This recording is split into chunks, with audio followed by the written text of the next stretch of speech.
All right, listen up. I'm going to give you 3 tips that will help you make your body do what you want it to do.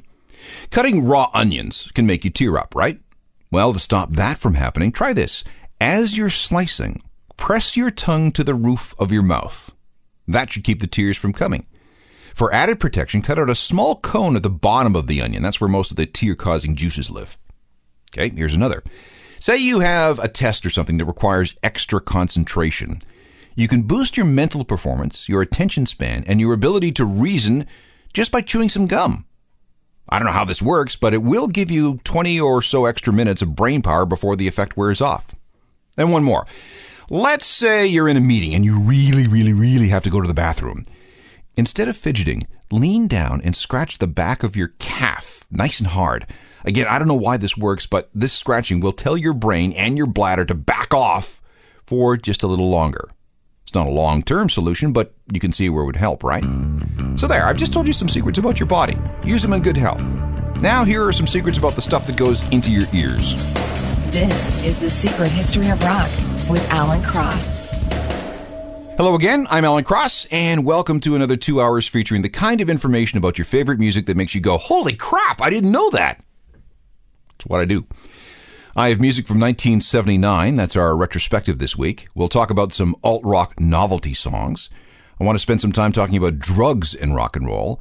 And let's begin by talking about side projects. And I don't mean, hey, I have another band that I play in when I'm not playing with my regular bunch of guys. I'm talking about I do this when I'm not making music.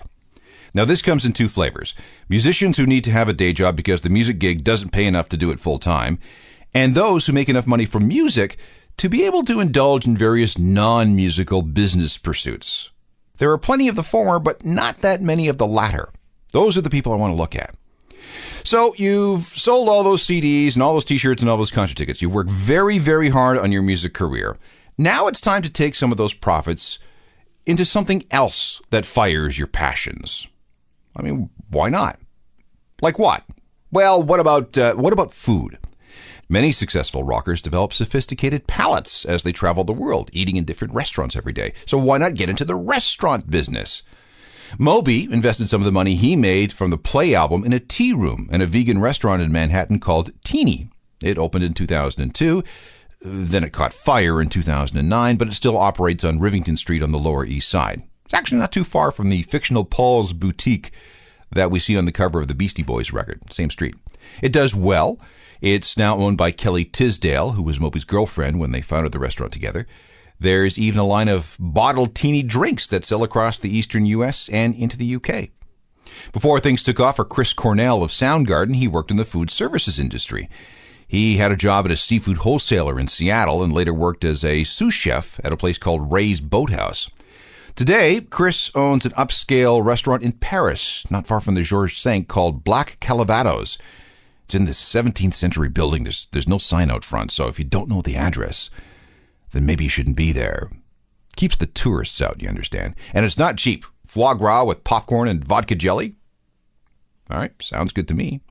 Pete Wentz, a Fall Out Boy, has a bar on East 11th Street in New York called Angels and Kings. Snitch is out on West 21st Street. Scott Weiland of the Stone Temple Pilots and Duff McKagan, ex of Guns N' Roses, have a piece of that. In L.A., Ben Harper is a silent partner in a place on Beverly Boulevard called Dominic's. In Vegas, anybody can visit Sammy Hagar's Cabo Wabo Mexican Cantina. And also in Vegas is Rudy's Can't Fail Cafe, which is owned by Mike Dirnt of Green Day. What about London? Well, he doesn't own it anymore, but Andrew Fletcher of Depeche Mode once had a place in St. John's Wood on Blenheim Terrace, a short walk from Abbey Road Studios. It was called Gascony, and it had 10 good years. But Andy got out. He just couldn't stand dealing with chefs anymore.